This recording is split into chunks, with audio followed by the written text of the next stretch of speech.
If for the same work women only make 77 cents for every dollar a man makes, why don't businesses hire only women? Wages are the biggest expense for most businesses, so hiring only women would reduce costs by nearly a quarter, and that would go right to the bottom line. Don't businesses want to be profitable?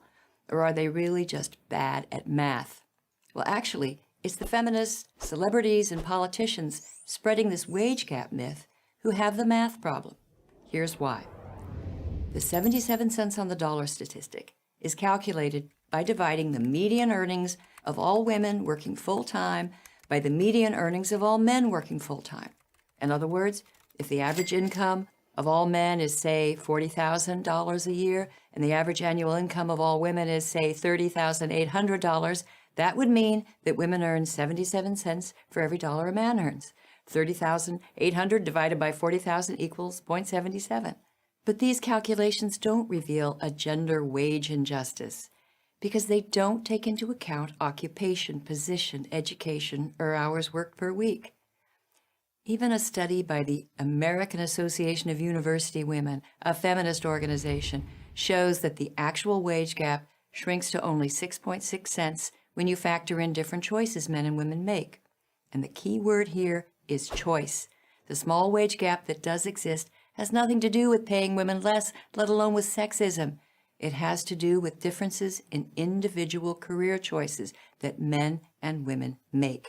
In 2009, the U.S. Department of Labor released a paper that examined more than 50 peer-reviewed studies and concluded that the oft-cited 23-cent wage gap may be almost entirely the result of individual choices being made by both male and female workers.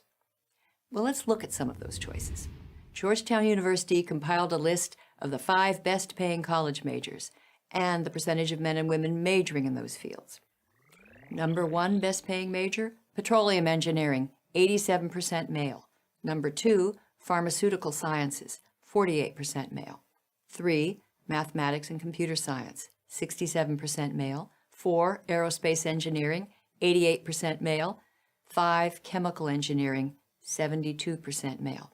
Notice that women outrepresent men in only one of the 5 top-paying majors by only a few percentage points. Now consider the same study's list of the 5 worst-paying college majors. Number 1, counseling and psychology, 74% female. 2, early childhood education, 97% female. 3, theology and religious vocations, 66% male. 4, human services and community organization, 81% female. And 5, social work, 88% female. Here, it's the women who lead in all but one category. Even within the same profession, men and women make different career choices that impact how much money they make. Take nursing, where male nurses, on the whole, earn 18% more than female nurses. The reason? Male nurses gravitate to the best-paying nursing specialties, they work longer hours, and disproportionately find jobs in cities with the highest compensation. Now here's how one expert on nursing compensation, Professor Linda Aiken of the University of Pennsylvania, sums up the data. Career choices and educational differences explain most, if not all, the gender gap in nursing. The Department of Labor paper concluded that once these differences are accounted for across all professions, the unexplained wage gap is somewhere between 4.8 and 7%, almost identical to the 6.6 percentage gap found by the AAUW. But why is there any gap at all? No one knows for sure, as both the AAUW and the Labor Department concede.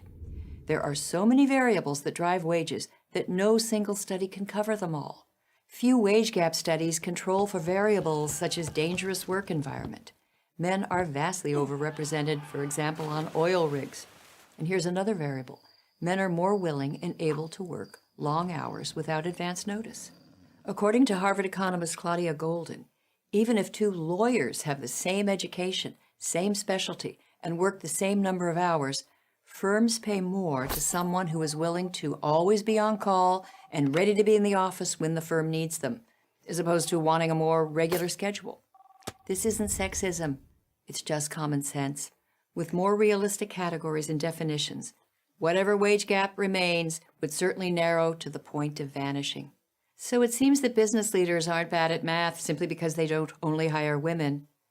Those who claim that for the same work, women earn 77 cents on the dollar compared to men, on the other hand, are not merely bad at math, but at telling the truth.